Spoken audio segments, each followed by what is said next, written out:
Namasté. À nouveau, bienvenue sur la chaîne Bougourou Mario. Nous en sommes aujourd'hui à la partie 44 et nous touchons presque à la fin du livre « Comment éveiller le rêveur ». Nous avons vu à la partie précédente que c'est le désir qui cause la souffrance. Vous pouvez étudier sur le sujet et faire des recherches par vous-même. Vous constaterez que c'est là la vérité. Plus nous désirons, plus nous sommes souffrants. Et malheur en vient, à force de combler des désirs, nous ne goûtons plus le plaisir que cela nous apportait au début. Ça prend des désirs toujours plus élevés, toujours plus grands, et cela n'a pas de fin. Plus nous nous laissons aller à ce penchant, c'est-à-dire le désir, plus il est difficile de s'en détacher. C'est-à-dire que plus qu'on se laisse dominer par les désirs et les obsessions, plus la dépendance est grande, et plus l'indépendance est difficile à acquérir. On devient comme addict au désir. Être sans désir signifie ne plus sombrer dans ce mécanisme de conditionnement qui nous rattache au monde. Qu'est-ce qui nous attache finalement à la société et au monde, à l'activité en général? C'est toujours le désir. Parce qu'on désire plus, parce qu'on désire mieux, parce qu'on désire avoir davantage, pouvoir davantage, savoir encore davantage et davantage toujours. C'est ça qui nous rattache au monde. Quand on est délivré du désir et de l'attachement, on n'a plus ce besoin du monde. C'est pour ça d'ailleurs que bien des gens viennent qu'à s'isoler, qu'à vivre de plus en plus de solitude, parce qu'ils sont satisfaits. Satisfaits simplement en étant le soi. Ils ne sont pas obligés de combler une foule de désirs pour connaître le plaisir et la béatitude et la paix. Une paix qui demeure toujours artificielle quand on comble un désir. L'ego persiste et dure grâce au désir. L'ego s'entretient par le désir, non pas uniquement par le désir. Il s'entretient de différentes façons, mais le désir est sa principale force, son principal outil pour nous dominer, pour nous contrôler.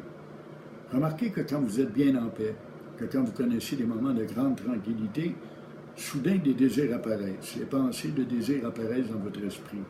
Oh tiens, j'aurais besoin de ci, j'aurais besoin de ça, j'aimerais ça réaliser ci ou cela. C'est ainsi que l'ego nous domine. Et quand un désir prend naissance dans notre esprit, on peut voir, on peut comprendre qu'on devient dominé par l'ego. Il faut donc se détacher des désirs. Il est intéressant de constater qu'un désir ne peut jamais être satisfait. La constitution même de l'acte de désirer signifie sa non-satisfaction.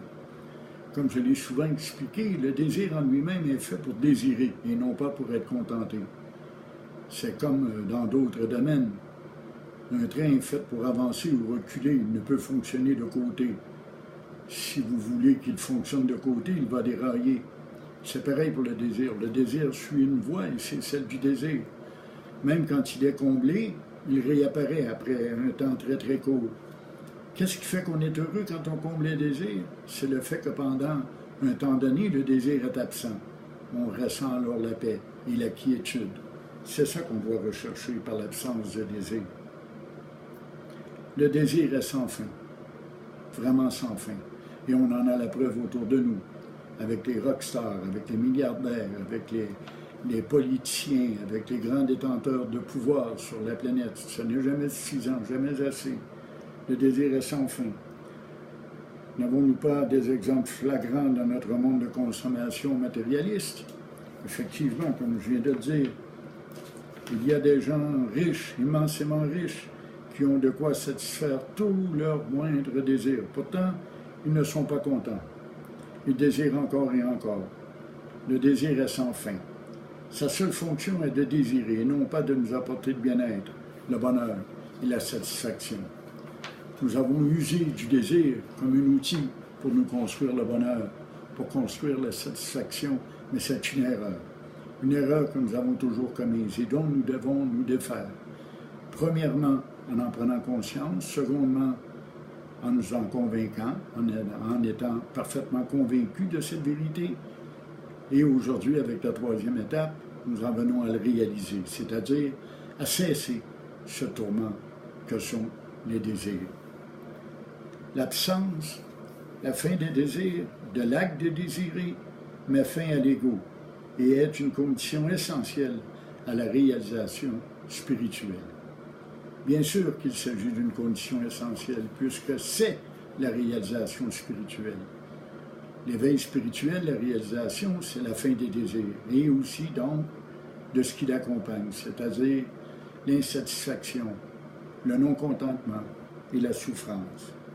On peut cheminer longtemps dans les deux premières étapes, sans pour autant se débarrasser des désirs. Mais en troisième étape, cela devient essentiel de s'en libérer. Vous n'avez pas le choix, il faut passer par là. C'est ça le chemin. Remarquez bien qu'il ne s'agit pas d'un exercice de volonté, mais plutôt d'une prise de conscience subtile, accompagnée d'une réflexion intelligente. Autrement dit, on ne doit pas se battre contre les désirs, on ne doit pas essayer plutôt de les cesser, de les chasser. Il faut plutôt réfléchir à leur sujet. Quand on prend conscience de la réalité du désir, de ce qui le constitue, on s'en débarrasse, parce qu'on se rend compte qu'il ne nous satisfera jamais, qu'il ne sera jamais contenté, qu'on ne sera jamais bien dans le désir. Dès que nous comprenons que l'ego se maintient grâce au désir et à la mémoire, évidemment, notre histoire personnelle ainsi que les tentations diverses qui nous assaillent prennent une apparence différente. Notre histoire personnelle, c'est nous qui la créons. Nous modifions les événements, nous rajoutons, nous soustrayons, nous embellissons. Nous nous faisons une histoire qui forme notre personnalité, notre passé, notre mémoire des événements passés. Et nous les revivons lorsque des événements semblables se reproduisent ou que des choses nous font revenir cette mémoire, nous font réapparaître ces souvenirs. On revit l'émotion qu'on avait vécue dans le passé, c'est ce qu'on appelle le ressentiment. Pour être libre, il faut d'abord briser ces liens. Les désirs, comme tout ce que tu possèdes, biens matériels, relations, connaissances, sont ce qui te lie. N'avons-nous pas tous cette impression d'être prisonniers? Eh bien, la façon de s'y libérer, c'est de cesser des désirs et de nous défaire de la mémoire du passé, totalement. Tu en es prisonnier. En vérité, tu n'es pas attaché au monde. C'est toi qui retiens la corde à deux mains. Cette prise de conscience est l'une des plus merveilleuses, à mon opinion. On se rend compte qu'on n'a jamais été attaché. On n'a jamais été lié par notre personnalité puis par l'ego. C'est nous qui tenons fermement la corde. Il suffit de lâcher la corde pour se libérer. On pourrait appeler ça du lâcher-prise, de l'abandon, du renoncement à soi-même. C'est ça la méthode. On n'a jamais été attaché, on n'a pas à couper les liens, on n'a pas à défaire les nœuds. On a tout simplement qu'à lâcher prise, qu'à laisser aller. C'est ça la solution, c'est ça le truc. Le jour où tu en prends conscience, tu comprends qu'il te suffit d'ouvrir les mains pour te libérer de ce que tu croyais être des liens. N'oublie pas que la réalisation spirituelle exige tout. C'est là le prix à payer. Mais quand on dit qu'elle exige tout, dans le fond, qu'est-ce qu'elle exige, la réalisation spirituelle? Elle exige uniquement le lâcher-prise, le renoncement à soi-même, c'est-à-dire à un fantôme qui n'a jamais eu d'existence et de base réelle. Voilà le travail qui consiste à faire. Abandonner cet ego, abandonner cette personnalité. Voilà le travail qui nous incombe. Et voilà ce qu'est la réalisation spirituelle. Plus tu es le « je suis » ou « je suis lui », moins il y a de désir, d'action, de pensée. N'oublie pas que le soi n'a ni bras, ni jambes, ni tête. J'aime beaucoup cette image et je m'en suis servi abondamment. Je ne cessais de me dire que je n'ai ni bras, ni jambes, ni tête. Je ne suis pas un corps, je ne suis pas des pensées. Je ne suis pas ce mental qui m'obsède. À penser ainsi, j'en suis venu qu'apprendre davantage l'état de témoin. C'est un bon truc à pratiquer dans la troisième étape. Cesser des désirs peut te laisser dans un sentiment de solitude ou de perte, comme dans une situation malsaine et souffrante. Au début, on a l'impression d'abandonner beaucoup, de se défaire du monde, d'abandonner notre vie. Et sans cesse, on se répète, n'est-ce pas? Je n'ai qu'une vie à vivre, je dois en profiter. Ce genre de mécanisme prend fin avec la cessation des désirs. Si tel est le cas, c'est que tu n'es pas encore sincère dans ta démarche spirituelle. C'est aussi simple que ça. Si tu veux encore profiter de la vie, jouir de la vie, atteindre un niveau de bonheur en réalisant tes désirs, tu n'es pas sur la voie spirituelle, malheureusement. Il faut renoncer à tout. Il faut tout abandonner, complètement. Même ce qui nous semblait le plus cher au monde, c'est-à-dire notre corps, nos pensées, nos émotions, notre mémoire, nos désirs, nos peurs, et même nos souffrances auxquelles on s'attache.